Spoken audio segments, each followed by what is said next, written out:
जय हिंद दोस्तों। नमस्कार आप सभी को राजस्थान क्लासेस के यूट्यूब प्लेटफॉर्म पर आप सभी का मैं आदर्श कुमावत बहुत बहुत वेलकम करता हूं। तो आइए दोस्तों, आज का हमारा ये पेपर होगा राजस्थान जीके का, जिसमें हम टॉप 35 क्वेश्चन कवर करने वाले हैं। उम्मीद करूंगा आप इस क्लास को पूरा जरूर देखेंगे। और अगर आपका एग्ज़ाम लाइब्रेरियन ग्रेड 2 है या सीईटी है या पशु परिचर या पीटीटी बीएसटीसी कोई भी एग्ज़ाम है, तो आप इन सभी एग्ज़ाम्स के लिए ये मॉडल पेपर, ये हूबहू प्रश्न वाला पेपर देख सकते हैं। उम्मीद करूंगा ये प्रश्न आप अच्छे से याद भी करेंगे और देखेंगे, क्योंकि ये सारे के सारे प्रश्न विभिन्न भर्ती परीक्षाओं में पूछे गए यानी PYQ आधारित ये प्रश्न पत्र होने वाले हैं। ठीक है दोस्तों, तो शुरू करें। वैसे आप सभी को विदित होगा कि अपनी राजस्थान क्लासेस की वेबसाइट भी है। वेबसाइट का नाम है राजस्थान क्लासेस, है ना। लिंक डिस्क्रिप्शन में भी दिया हुआ है, ठीक है। और अगर आप चाहें तो फिर सर्च भी कर सकते हैं, डिस्क्रिप्शन में भी दे रखा है लिंक। और स्टडी ग्रुप भी बना हुआ है, स्टडी ग्रुप का लिंक डिस्क्रिप्शन में दे रखा है। या फिर मैं आपको बीच में या फिर लास्ट में नंबर दे दूंगा, जिस पर आप मैसेज करके नोट्स का लिंक भी प्राप्त कर सकते हैं, नोट्स डाउनलोड कर सकते हैं। ठीक है दोस्तों, चलिए शुरू करते हैं। वैसे पहला सवाल आपकी स्क्रीन पर है, कुछ इस प्रकार से हम देखने वाले हैं। पहला सवाल है कि आहड़ सभ्यता का उत्खनन कार्य 1953 में सर्वप्रथम किसके निर्देशन में हुआ था। जैसा कि आप सभी को विदित है दोस्तों, अमलानंद घोष की बात करें तो कालीबंगा की बात करेंगे हम लोग, किसकी, कालीबंगा की। और अक्षय कीर्ति व्यास की बात करें तो इसका राइट आंसर होगा ऑप्शन बी, ए के व्यास हमने पढ़ा दोस्तों। क्या पढ़ा हमने पढ़ा ए के व्यास, आहड़ सभ्यता का उत्खनन ए के व्यास ने। उसके बाद रतन चंद्र अग्रवाल और सांकलिया का योगदान रहा था, ठीक है। और ये बात कब की है, 1952-53 की है दोस्तों, ठीक है, 52-53 की है। क्लियर है सर, ओके। एक जैसे नौ महल किस किले में बने हुए। एक जैसे 9 महल दोस्तों किस किले में, तो आपको याद होना चाहिए नाहरगढ़ में बने हुए हैं, ठीक है। तो ये बात आप याद रखेंगे। अच्छा क्वेश्चन था, ऑप्शन सी को लॉक करेंगे। और नाहरगढ़ कहाँ पे, बोले सर नाहरगढ़ जयपुर में है। कहाँ पे, जयपुर सिटी में, ठीक है। निम्नलिखित में से कौन सा युग में दुर्ग और अलाउद्दीन खिलजी के आक्रमण के समय शासक सुमेलित नहीं है। जैसा कि अलाउद्दीन खिलजी ने जहाँ जहाँ पर आक्रमण करा वहाँ पे कौन से शासक थे, और इसमें पूछा है कि सुमेलित कौन सा नहीं है ऐसे में, है ना। तो रणथंभौर पर आक्रमण करा उस समय अमीर देव यहाँ के शासक थे, हमीरहट जिन्हें हम जानते हैं, हमीरहट, ठीक है। और चित्तौड़ पर आक्रमण करा राणा रतन सिंह के समय, वो कब करा, 1303 में। और रणथंभौर पर 1301 पे करा था, ठीक है। और सिवाना की बात करें दोस्तों तो 1308 में करा था। यहाँ पे मालदेव नहीं थे हालांकि, ठीक है। और यहाँ की बात करें जालोर की तो 1311 में करा था जालोर पे, तो ये कान्हार देव थे। तो ऑप्शन बी यहाँ पे सातल देव थे दोस्तों, मालदेव नहीं थे, सातल देव थे, ठीक है। तो ऑप्शन सी आप सभी का लॉक आंसर हो जाएगा। बड़ा शानदार सवाल था अगर आपने इसे जहन में उतारा है तो। और अगला सवाल है, विषम घाटी पंचानन की संज्ञा मेवाड़ के किस शासक को दी गई थी। ये इतिहास का सवाल है और बड़ा अच्छा सवाल है। विषम घाटी पंचानन की संज्ञा दोस्तों हमीर को दी गई थी। और किसके द्वारा दी गई, तो ये कुंभा के द्वारा दी गई। कुंभा के द्वारा एक टीका लिखी गई थी, उस टीका में इन्होंने कहा था कि विषम घाटी पंचानन जो है वो है राणा हमीर, ठीक है। ऑप्शन ए आपका लॉक आंसर हो जाएगा। अगला सवाल देखिए, मारवाड़ की ख्यातों के अनुसार किस शासक ने 52 युद्धों में सफलता प्राप्त करी थी। 52 युद्धों का विजेता, है ना, 52 युद्धों का विजेता किसे कहा जाता है दोस्तों, तो ये कहा जाता है राव मालदेव को कहा जाता है। और परगनों का, है ना, जो भी मारवाड़ के परगने थे, मारवाड़ का परगनारी विगत जैसे लिखा गया था ग्रंथ, है ना, उसी प्रकार से ये परगनों के जो तो इन्हें जो है 18 परगनों के शासक भी कहा जाता है, ठीक है। राव मालदेव के और भी अन्य नाम है, जैसे अबुल फजल ने हशमत वाला शासक कहा था, फरिश्ता भी कहा था। और बदायूं ने भारत का महान पुरुषार्थी राजकुमार भी कहा था। तो ये बातें आपको याद रखनी है, ठीक है दोस्तों। जैसे कि अगला सवाल है कि जयपुर रियासत के पचरंगा ध्वज को किस शासक द्वारा बनवाया गया था। तो याद रखना ऑप्शन ए, मान सिंह के द्वारा बनाया गया। और मान सिंह जो थे इनका, ये किसके अनुयायी थे, नाथ संप्रदाय के अनुयायी थे, ये बात आपको याद रखना है। मान प्रकाश संग्रहालय की स्थापना भी इन्हीं के द्वारा करवाई गई थी, जोधपुर में किले के अंदर, ठीक है। निम्नलिखित 4 चौहान शासकों को कालक्रमानुसार के अनुसार व्यवस्थित कीजिए और नीचे दिए गए कूट में से सही उत्तर आपको चुनना है, ठीक है दोस्तों। ओके सर, याद रखेंगे कि दोस्तों सबसे पहले हम बात करें तो देखो, सबसे पहले की बात करते हैं, सोमेश्वर के पुत्र कौन थे दोस्तों, पृथ्वीराज तृतीय थे, ठीक है। तो पृथ्वीराज तृतीय लास्ट में आ जाएंगे, ठीक है सर, याद रखें, याद है हमें। सोमेश्वर उनसे पहले आ जाएंगे। तो 4 से पहले 2 आएंगे।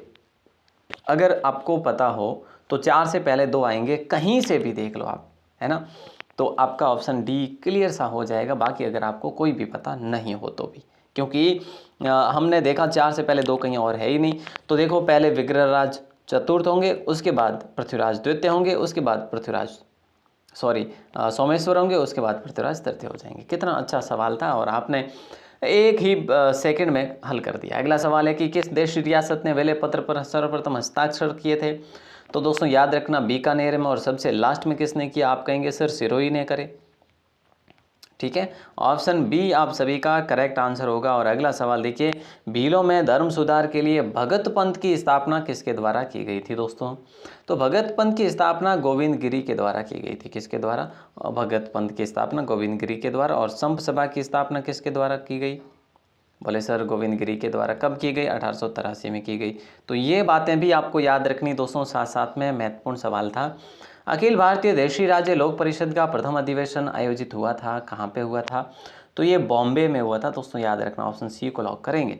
और अगला सवाल देखिए, निम्नलिखित सूची को सेकंड के साथ में सुमेलित करना है, फर्स्ट को सेकंड के साथ में। ठीक है, देखते हैं आइए। यानी कि प्रजामंडल दे रखा है, नेता दे रखा है, और आप यहाँ पे सही करेंगे आंसर बिल्कुल बिंदास होके। देखिए दोस्तों, जैसलमेर की बात करें, मीठा लाल व्यास, क्या ठीक बात है? बिल्कुल जो है हम बात करें तो एक सेकंड के लिए, हाँ अब ठीक है, हाँ अब देखते हैं। देखिए जैसलमेर के मीठा लाल व्यास थे दोस्तों, पता है सभी को। तो एक एक एक सभी में आ रहा है दोस्तों। बांसवाड़ा के रमेश चंद्र ओझा थे, आपको याद हो तो। ठीक है, तो हमने रमेश चंद्र ओझा करा, तो इसमें भी आ रहा है और इसमें भी आ रहा है। ठीक बात है। अलवर की बात करें दोस्तों, तो अलवर में भूपेंद्र त्रिवेदी लिखा है मैंने, आपके सामने देखना मतलब देख रहा है, तो ये भी गलत है। यहाँ पे भूपेंद्र त्रिवेदी नहीं है। अलवर में दोस्तों है कुंज बिहारी लाल मोदी। ठीक है, मोदी और जोशी थे यहाँ पे, और यहाँ पे शाहपुरा में भूपेंद्र त्रिवेदी। तो ये बातें आपको याद रखनी है, और अक्सर एग्जाम में ये सवाल पूछे जाते हैं। ठीक है, तो आपने ऑप्शन किसको लॉक करा? सॉरी भैया, गलत कर दिया मैंने खुद ने गलत कर दिया। जैसलमेर मीठा लाल व्यास सही है दोस्तों। ठीक है, एक सही है, एक इनमें सब में सही आ रहा है। बांसवाड़ा भूपेंद्र त्रिवेदी है, सॉरी, है ना, तो बांसवाड़ा भूपेंद्र त्रिवेदी है। और अलवर की बात करें, कुंज बिहारी लाल मोदी है। ठीक बात है ये भी। और शाहपुरा रमेश चंद्र ओझा है दोस्तों। तो ऑप्शन सी को लॉक करेंगे फिलहाल के लिए हम, और ये बिल्कुल सही आंसर है, क्योंकि पिछले मैं खुद कन्फ्यूज हो गया था।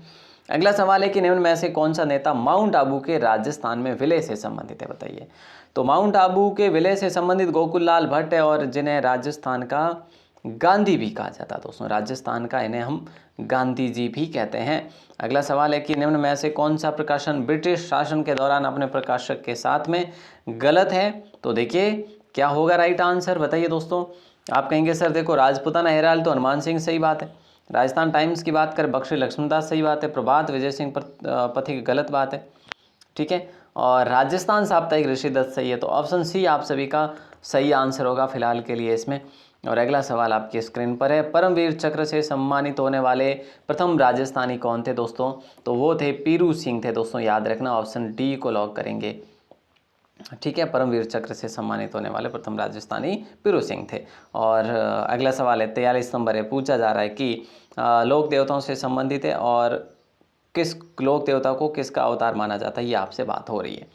जहारपीर दोस्तों गोगा जी को कहते हैं। ठीक है, शिव का अवतार जो है किसे कहते हैं वो बाद में देखेंगे हम। लक्ष्मण का अवतार जो है ये कहा जाता है पाबू जी को। ठीक बात है। रामसा पीर जो है ये कहा जाता है रामदेव जी को। तो डी में एक कहीं आ रहा है, बिल्कुल सर आ रहा है डी में एक, ऑप्शन सी को लॉक कर देंगे और आगे बढ़ लेंगे, बस इतनी सी तो बात है। और तेजा जी को शिव का अवतार माँ कहा जाता है। ठीक है, तो ये बात जो है आपकी फाइनल हो चुकी है। गोविंद देव मंदिर जयपुर और मदन मोहन मंदिर करौली का संबंध किस संप्रदाय से? और दोस्तों याद रखना ये सवाल गोविंद देव वाला ये पूछा गया कि कौन से संप्रदाय से संबंधित है, तो गौड़ीय संप्रदाय से। और ये कहाँ पे है? जयपुर में। ठीक बात है, ये सवाल पूछा गया, अगर आपको याद नहीं हो तो कोई भी आप PYQ उठाकर देख सकते हैं। और मदन मोहन जो मंदिर है जो करौली में स्थित है ये भी गौड़ीय संप्रदाय से संबंधित है। तो दोस्तों ऑप्शन बी को लॉक करेंगे। अगला नंबर इसका है मदन मोहन मालवीय का, सॉरी मदन मोहन मंदिर का। ठीक है। राजस्थान में किस स्थान पर प्रतिवर्ष 12 सितंबर को वृक्ष महोत्सव आयोजित होता है? प्रतिवर्ष 12 सितंबर को होता है दोस्तों ये, और ये खेजड़ली में होता है। ऑप्शन बी को लॉक करेंगे। भाद्रपद है ना शुक्ल दशमी, भाद्रपद शुक्ल दशमी को भी यहाँ पे मेला आयोजित होता है दोस्तों, है ना, मेला आयोजित होता है। वो होता है किस लिए? वो होता है दोस्तों, याद रखना 363 जो प्राणोत्सर्ग हुए थे, है ना, वैष्णवी समाज के। ठीक है, तो उन्हीं के उपलक्ष्य में ये मेला आयोजित होता है भाद्रपद महीने में, और बाकी 12 सितंबर को वृक्ष महोत्सव जो कि विश्व का एकमात्र माना जाता है। राजस्थान के रीति रिवाजों में मौसर क्या होता है दोस्तों? तो मौसर जो है ना ये एक प्रकार का मृत्यु भोज कह लीजिएगा आप। ऑप्शन सी को लॉक करेंगे। ठीक है। मिर्जाई, दुत्तई और डगला, वैसे लोकई भी कहा जाता है कहीं पे, इसे मौसर है लोकई है। ठीक है। मिर्जाई, दुत्तई और डगला, ये क्वेश्चन एग्जाम पूछा गया है, ये भी पूछा गया है, तो ये सारे एग्जाम में पूछे गए। वैसे अंगरकी के प्रकार है, डगला है, मिर्जई है, दुत्तई है। दोस्तों याद रखना मिर्जई, दुत्तई, डगला। छूप नामक आभूषण कहाँ पहना जाता है? देखिए दोस्तों छूप नामक आभूषण जो है दांतों में पहना जाता है। ठीक है। अब मैं आपसे एक सवाल करूंगा यहाँ पे, चौंप नामक आभूषण कहाँ पे पहना जाता है? चौंप नामक आभूषण जो है, एक ही सवाल रहेगा आज की इस क्लास में, चौंप नामक आभूषण कहाँ पहना जाता है? दोस्तों उम्मीद करूंगा आप इसका आंसर जरूर देंगे अगर यहाँ तक जुड़े हुए हैं तो, नहीं तो फिर बात अलग हो जाती है ना। अहिरवाटी और मेवाती बोलियाँ किस क्षेत्र में बोली जाती है? तो दोस्तों अहिरवाटी और मेवाती बोलियाँ जो है बात करें उत्तर पूर्वी राजस्थान में बोली जाती है। ऑप्शन सी को हम लोग लॉक करेंगे। बड़ा अच्छा सवाल था। दोस्तों सुमेलित करना है और कौन सा नृत्य किस जाति का है, इस प्रकार से सुमेलित करना, बड़ा अच्छा सवाल है। चरी नृत्य की बात करें तो कंजर का है या चक्रीय कंजर का? सर हमें तो सिर्फ इतना पता है, हम कंफ्यूज हो जाते हैं, हमें पता है कालबेलिया का शंकरिया है। सी में एक कहीं आ रहा है, बिल्कुल 3 जगह आ रहा है सी में एक। अगर यहाँ पर भी बात नहीं बनेगी तो फिर रणबाजा का आपको पता होना चाहिए, रणबाजा मेव है, रणबाजा है ना। तो 2 यहाँ पे भी आ रहा है, यहाँ पे भी आ रहा है, ये दोनों कैंसिल हो जाएंगे। ठीक है दोस्तों, ओके सर, हमें अब तो हम कर ही लेंगे। हम अब करेंगे ऑप्शन बी को। क्यों? क्योंकि चक्री जो है दोस्तों, चक्री जो है, चक्री कंजर का है। ठीक है। और चरी जो है वो गुज्जर का है। आपको पता होगा चरी नृत्य जो है ना, किशनगढ़ की फल्गुबाई, किशनगढ़ की फल्गुबाई जो है वो चरी से ही तो संबंधित है कि नहीं? बिल्कुल सर है। तो फिर ये बातें जो आपको याद रखनी है, ऑप्शन बी को आपने लॉक कर दिया। और अगला सवाल है, कंत घरे किम आविया तेहारो घणत्रास लहंगे मुझ लुकी जिए वेरी रो न विसास। दोस्तों ये जो दोहा है ये किसके द्वारा लिखा गया है? किसी कृति में लिखा गया दोहा है। और राइट आंसर हम करेंगे सूर्यमल मिश्रण को। और सूर्यमल मिश्रण की दोस्तों बात करें तो वीर सतसई सूर्यमल मिश्रण की कृति है। ठीक है। वंश भास्कर भी सूर्यमल मिश्रण की कृति है, वंश भास्कर। ठीक है, याद रखें वंश भास्कर। और बात करें सती रासो भी इनकी है। ठीक है, ओके सर। और बात करें तो इनकी राम रंजाट भी है ना, राम रंजाट। एक बलवद विलास भी है दोस्तों, बलवद विलास भी है। तो ये जो सारी कृतियाँ हैं ना ये किसकी है? वास्तव में सूर्यमल मिश्रण की, हाड़ौती के कवि थे, बूंदी के राम सिंह के दरबारी कवि थे दोस्तों, याद रखना। चांद तैयब, राम सिंह भाटी, साहिबा और छल्ला चित्रकार निम्न में से किस चित्रकला शैली से संबंध रखते हैं? और इनका एग्जाम में प्रश्न भी पूछा गया, वैसे अजमेर से संबंधित है दोस्तों। ऑप्शन डी आपका लॉक आंसर होगा। अगला सवाल है, किस लोक कला के निर्माण का पुश्तैनी व्यवसाय केवल चित्तौड़गढ़ जिले के ग्राम बस्सी में ही देखा जाता है? तो दोस्तों राइट आंसर आप सभी का हो जाएगा, कावड़ को लॉक करेंगे। किसको लॉक करेंगे? कावड़ को लॉक करेंगे। किस लोक कला के निर्माण का पुश्तैनी व्यवसाय? ग्राम बस्सी। बस्सी में तो कावड़ बनाई जाती है। कावड़ किसकी? लकड़ी की बनाई जाती है। बस्सी कौन सा? जयपुर वाला नहीं बल्कि चित्तौड़ वाला बस्सी। दोस्तों अगला सवाल है, कृपाल सिंह शेखावत ब्लू पार्टी के पितामह कहा जाता है इन्हें, और 1960 के दशक में अपने निवास पर एक संस्था प्रारंभ की। उस संस्था का नाम आपसे पूछा जा रहा है। और दोस्तों ये सवाल बहुत महत्वपूर्ण है, ये सवाल एग्जाम में पूछा जाएगा, आप लिख लीजिएगा यहाँ से, एक न एक दिन, अगले भले ही 2 साल में पूछा जाए। लेकिन ऑप्शन बी को हमने लॉक करा, कृपाल कुंभ को लॉक करेंगे। ठीक है। कृपाल सिंह शेखावत का संबंध किससे है? ब्लू पोएट्री से है। ब्लू पोएट्री कहाँ की पॉपुलर है? जयपुर की है। ठीक है, ये बातें भी आपको याद रखनी है। अगला सवाल है कि निम्न में से कौन सा युग्म जो है सुमेलित है? देखिए जरा, निम्न में से कौन सा युग्म सुमेलित है? केसर विलास यादवेंद्र शर्मा ने लिखा। क्या ये गलत है ना? बिल्कुल गलत बात है। केसर विलास दोस्तों है ना, किसने लिखा? शिवचंद्र भरतिया ने लिखा था, है ना। विरुद्ध छतरी कृपाराम खेड़िया ने लिखा, ये भी गलत बात है। ठीक है, और राजयार सोरठा, ये भी गलत बात है। बोल भारमली सत्यप्रकाश जोशी, ये सही बात है। ऑप्शन डी को लॉक करेंगे। ठीक है, तो ये अच्छा सवाल था दोस्तों। आगे बढ़ते हैं, अगले सवाल की बात करेंगे। अगले सवाल की बात करें तो अगला सवाल है कि फर्स्ट को लिस्ट सेकंड के साथ में सुमेलित करना लोक वाद्यंत्र और प्रख्यात कलाकार है। देखो आपको दो तो पता होंगे ही होंगे, है कि नहीं? दो तो सर हमें पता है। दोस्तों नड़ की बात करें, नड़ के करना भील है। बी में सी कहीं आ रहा है सर, यहाँ पे भी आ रहा है, यहाँ पे भी आ रहा है। ठीक है, अलगोजा का मैंने आपको कई बार बताया कि रामनाथ चौधरी जयपुर से बिलोंग करते हैं, पदमपुरा से, और अब जयपुर ग्रामीण से हो जाएंगे, और ये नाक से भी अलगोजा बजाते हैं। तो सी में डी कहीं आ रहा है, बिल्कुल सर यहाँ आ रहा है, बाकी तो नहीं आ रहा। तो ऑप्शन ए को लॉक कर देंगे। बाकी अगर आपको नहीं भी पता है बट फिर भी भपंग के जहूर खान है, जहूर खान मेवाती है दोस्तों, याद रखना। ठीक है, और खड़ताल के सदीक खान है, सदीक खान जोधपुर के, ये भी आपको पता होना चाहिए। ठीक है, क्लियर क्लियर। सहरिया जनजाति के कुंभ के नाम से प्रसिद्ध मेला कौन सा है दोस्तों? तो ये मेला है सीताबाड़ी का मेला, जो कि 12 में आयोजित होता है। 12 में शाहबाद तहसील में और किशनगंज तहसील में सहरिया जनजाति का बाहुल्य क्षेत्र है। वैसे आपको पता होगा ही और होना भी चाहिए। अगला सवाल है, गुजरों और ग्वालों के पालनहार लोक देवता देव बाबा दोस्तों भरतपुर में इनका मंदिर है, और राज्य के किस जिले में? तो भरतपुर में, सीधी सी बात है। ऑप्शन ए आपने लॉक कर दिया, क्लियर है। दीवान सालिम सिंह मेहता किसके काल में थे? देखिए दोस्तों, दीवान सालिम सिंह मेहता जो थे ये किसके काल में थे? हालांकि ये दीवान जो थे ये जैसलमेर से संबंध रखते हैं, और तेज सिंह के समय थे या मूल राज के समय? इसका आंसर आपको बताना है अभी। बोले सर मूल राज के समय थे, ऑप्शन सी को आपने लॉक किया है। और सालिम सिंह की हवेली भी आपको पता हो तो है जैसलमेर में। जैसलमेर में और नथमल की हवेली भी है, सालिम सिंह की हवेली भी है, गुमान चंद पटवा की हवेली भी है। दोस्तों ये आपको पता होना चाहिए। ठीक है, किस महाराजा ने 1734 ईस्वी के हुरड़ा सम्मेलन में भाग लिया था? 1734 में दोस्तों 1734 में हुरड़ा सम्मेलन हुआ था, आपको पता हो तो। ठीक है, इसमें किसने भाग लिया था? महाराजा ने भाग लिया था। महाराणा की बात नहीं हो रही, राजा की बात हो रही है। तो राइट आंसर होगा अभय सिंह ने भाग लिया था दोस्तों, ऑप्शन ए को लॉक कर दिया। ठीक है, क्लियर? Yes boss, clear. तो मैंने जैसा आपको बताया कि हमने जो क्वेश्चन पढ़े हैं दोस्तों, ठीक है, हमने लगभग 36 क्वेश्चन पढ़े, और 36 क्वेश्चन में कितने पढ़े? 36 तो नहीं पढ़े, सॉरी 31 पढ़े, जिसमें से मैंने एक ही आपसे सवाल करा था, उसका आंसर आपको कमेंट सेक्शन में दे दिया होगा आपने। ठीक है, उम्मीद करूँगा। और अगर आप दोस्तों पहली बार हैं चैनल पर, तो मैं आपको बताना चाहूँगा कि चैनल को सब्सक्राइब ज़रूर करें और अपने दोस्तों के साथ में शेयर ज़रूर करें, ताकि आपके और भी फ्रेंड्स लोग देख सकें।